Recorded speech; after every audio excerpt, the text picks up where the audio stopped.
Жүзімзар махаллесіне Агробанк біріктірілген. Агробанкімізде жұмыссыз бұқаралардың өз-өзін бәндігін тәмінлеуімізде тәдбіркарлығын раваждандыру мақсатында бір қанша кредит түрлеріміз бар.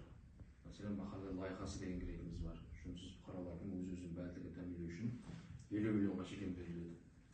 Оның проценті еркек адам үшін 25%-дан, әйел адам үшін 23%-дан кредитлер береміз. 50 миллионға шекем болғанда өзіңіздің ықтиярыңыз, өзіңіздің бизнес режимден келіп шығып 20 миллион кетерме, 25 кетерме, 30 кетерме, қараңыз, максимальный 50 миллионға шекем. Құжаттарды айтып, таныстыру мақсатында сіздермен бір ұшырасу өткізіп жатырмыз. Алып, пайдалансаңыз болады бұл кредиттерді. Бұдан басқа жастарға да кредиттеріміз бар. 60 саны қарар бойынша